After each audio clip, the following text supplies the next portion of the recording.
मुजफ्फरनगर की जमीन पे हम पैर नहीं रखेंगे, हम गाड़ी से यहां से वापसी जाएंगे।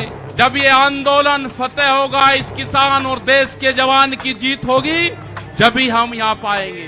जिस तरह से एक चीज बेची जा रही है, 3 कानून भी उसी का ही एक हिस्सा है कि यहां पे रेल और हवाई जहाज और हवाई अड्डे बेचे जाएंगे। किसने परमिशन दी? किसकी ताकत है कि देश की प्रॉपर्टियों को बेचोगे? बिजली बेचेंगे, प्राइवेट करेंगे बिजली को। जब वोट मांगी, नहीं कहा कि बिजली भी बेचेंगे। ये है LIC, जो बड़ी कंपनी देश की, बैंक, ये सब बिखरे हैं। इनके खरीदार कोई और नहीं है, खरीदार अडानी और अंबानी हैं। ये बिखरे हैं सब। ये इंडिया ऑनलाइन सेल, मतलब कोई भी कीमत किसी भी चीज की लगा सकता है। भारत बिकाऊ है, ये भारत सरकार की पॉलिसी है। जितने भी सरकारी कर्मचारी हैं, उनकी पेंशन खत्म करोगे। MP MLA की पेंशन लोगे 2-2, 3-3। कर्मचारियों की पेंशन खत्म करोगे। फसलों के दाम नहीं तो वोट नहीं।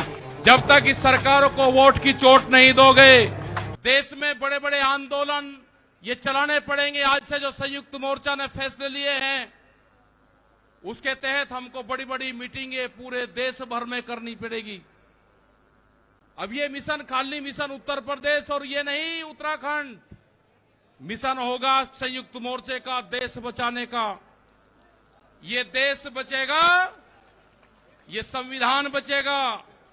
आज लड़ाई उस मुकाम पर आ गई कि देश के जो नौजवान हैं, जो 14 करोड़ लोग जो बेरोजगार हमारे साथी, हमारे बच्चे हुए हैं, ये आंदोलन उनके कंधों पे है। जिस तरह से एक चीज बेची जा रही है, 3 कानून भी उसी का ही एक हिस्सा है। पहला है कि यहां पे रेल और हवाई जहाज और हवाई अड्डे बेचे जाएंगे। किसने परमिशन दी? किसकी ताकत है कि देश की प्रॉपर्टियों को बेचोगे? आपने घोषणा पत्र में नहीं लिखा, देश की जनता को धोखा दिया। धोखा नंबर 1।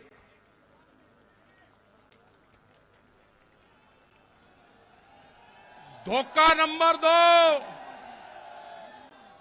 धोखा नंबर 2, बिजली बेचेंगे, प्राइवेट करेंगे बिजली को। ये धोखा नंबर 2 कहीं घोषणा पत्र में नहीं लिखा।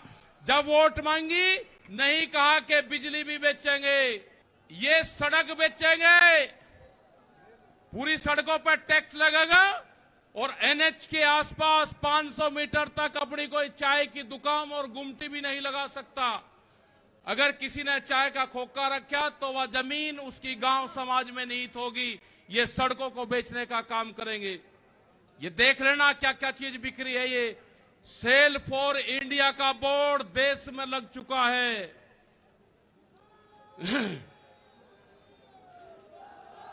ये है LIC, जो बड़ी कंपनी देश की, बैंक, ये सब बिखरे हैं। इनके खरीदार कोई और नहीं है, खरीदार अडानी और अंबानी हैं। ये बिखरे हैं सब। FCI की जमीन, जहां पे हमारा भंडारण होता था, वे पूरी जमीन, पूरे गोदाम अडानी को दे दिए गए हैं। पूरी FCI के जो गोदाम हैं अडानी के कब्जे में हैं। आपके पास में, भारत सरकार के पास में कोई भी गोदाम अब नहीं बचा है। देश के बंदरगाह, पूरा जो समुद्र के तट थे 100-100 किलोमीटर तक एक कंपनी को बेच दिए। वे बंदरगाह भी बिक गए। ये भी आपको जानकारी होनी चाहिए। वहां पे जो मछली पालन किसान हमारा था, जो नमक का किसान हमारा था, खत्म हो गए। बड़े बड़े बंदरगाह वहां पे बिक चुके हैं। ये जल को बेच रहे हैं।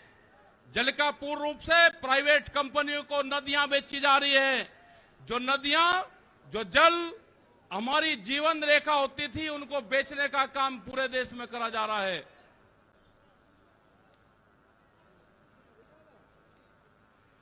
ये इंडिया ऑनलाइन सेल, मतलब कोई भी कीमत किसी भी चीज की लगा सकता है। भारत बिकाऊ है, ये भारत सरकार की पॉलिसी है। अब खतरे में कौन कौन है?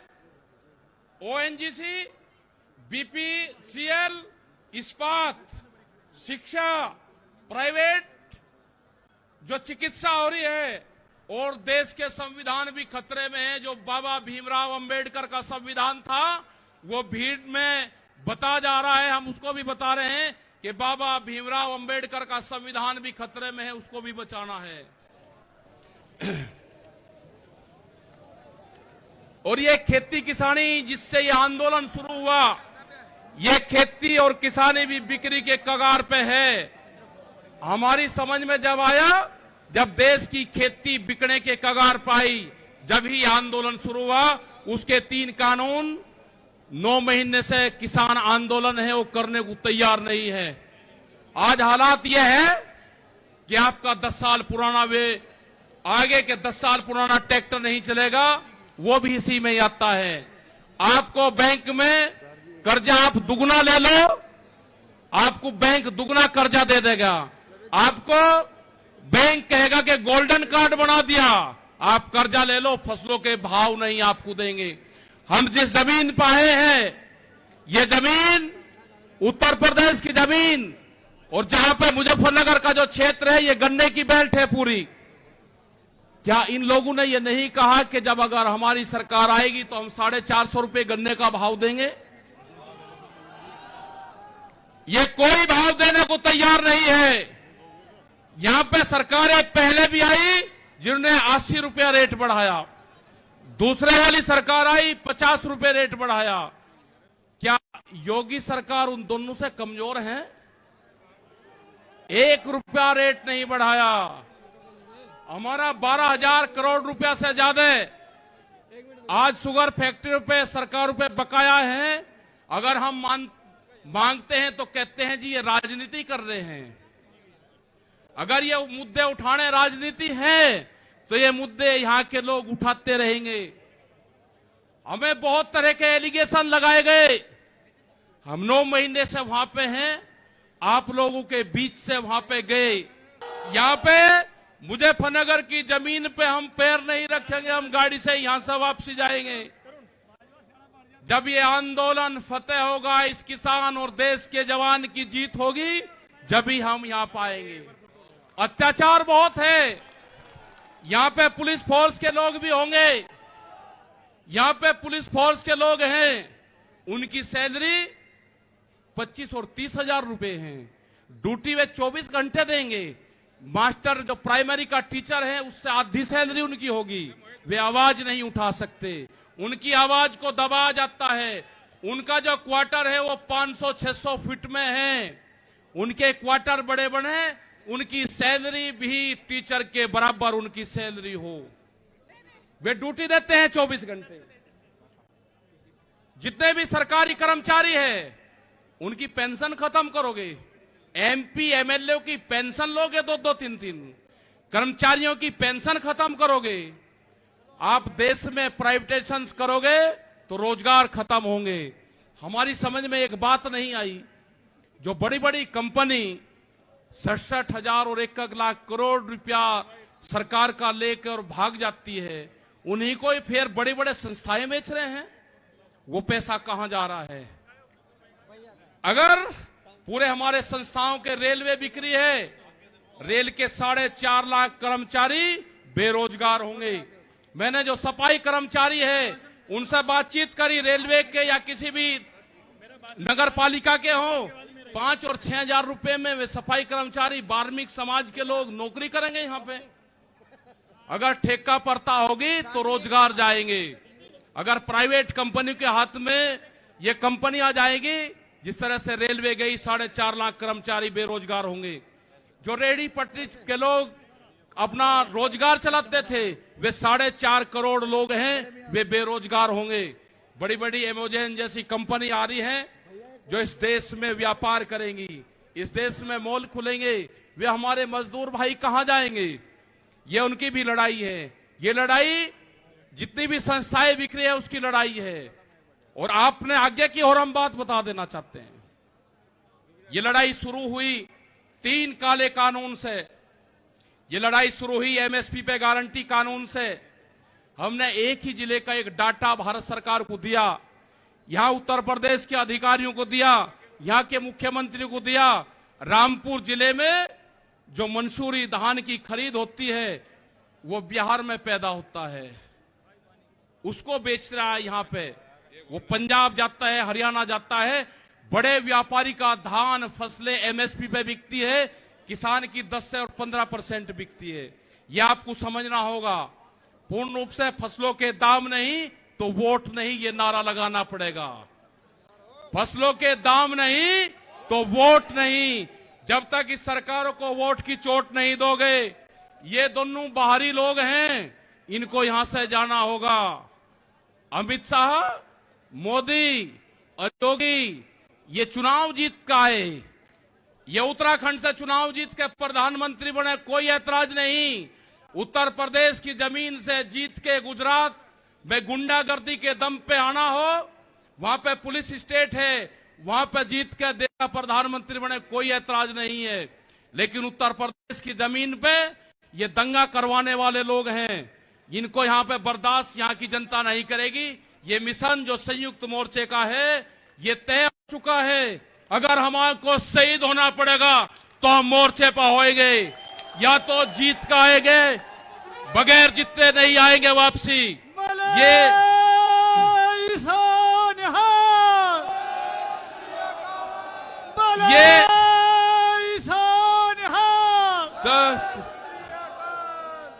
इस तरह की अगर सरकारें देश में होंगी तो ये दंगे करवाने का काम करेगी। पहले भी नारे लगते थे जब टिकैत साहब थे, अल्लाहू अकबर, अल्लाहू अकबर, ये नारे लगते थे। हर हर महादेव और अल्लाहू अकबर के नारे इसी धरती से लगते थे। ये नारे हमेशा लगते रहेंगे, ये नारे हमेशा लगते रहेंगे। दंगा यहां पे नहीं होगा। ये तोड़ने का काम करेंगे, हम जोड़ने का काम करेंगे। किसी गलत फहमी में मत रहना। ये देश हमारा है, ये प्रदेश हमारा है, ये जिले हमारे हैं। आप तैयार रहना। ये कहते हैं कि लाल किले पे किसान गया, अगर लाल किले पे नहीं, किसान तो अगर जाता तो पार्लियामेंट पे जाता जहां पे कानून बने हैं। लाल किले पे धोखे से लेके गए हैं आप हमको, हमारे लोग नहीं गए। धोखे से लेकर आप लोग गए हैं। क्या कोई देश की एजेंसी है कि जो उसको जांच कर दें? क्योंकि कोई एजेंसी बोलने को तैयार नहीं है। पूरे देश पे इनका कब्जा हो चुका है, पूरी एजेंसियों पे। देश में कैमरा और कलम पे बंदूक का पहरा है। कैमरा और कलम पे किसी प्रेस की हिम्मत नहीं कि वो किसान के पक्ष में दिखा दे। निगेटिव दिखाते हैं बहुत प्रेस के लोग। तो इन सब लोगों को आपको ध्यान रखना है। ये आंदोलन जारी रहेगा। वो 28 तारीख की जो काली रात है उसको आप याद करते रहना। हम वहां से हटेंगे नहीं, किसी भी कीमत पर वहां से जाएंगे नहीं। देश के नौजवानों का रोजगार का सवाल है। 450 रुपया क्विंटल गन्ने का इन्होंने भाव की बात करी थी, वो चाहिए हमको। हमको फसलों पे एमएसपी की गारंटी चाहिए। प्रधानमंत्री ने कहा कि 2022 में फसलों के रेट दुगने होंगे, आमदनी दुगनी होगी। 3 महीने की बात रहेगी है। 1 जनवरी से बिकने वाली फसलें दुगने रेट पे बेचेंगे। ये प्रचार हम करेंगे। हम जाएंगे देश की जनता के बीच में, पूरे देश में संयुक्त मोर्चा आंदोलन करेगा। और हमने बार बार कहा कि हमारे पंच भी यही है और हमारा मंच भी वही है। आपने बात सुनी, ये 20 लाख से ज्यादा लोग मुजफ्फरनगर की जमीन पाए। इन सब का बहुत बहुत धन्यवाद। सभी वॉलंटियरों का धन्यवाद। अभी हमारे कुछ लीडर रह रहे हैं, आप उनकी बात सुनोगे। धन्यवाद। जय हिंद, जय भारत। वाहेगुरु जी का खालसा, वाहेगुरु जी की फतेह। इस खबर को अभी लाइक करें, शेयर करें, अभी चैनल को सब्सक्राइब करें और घंटी जरूर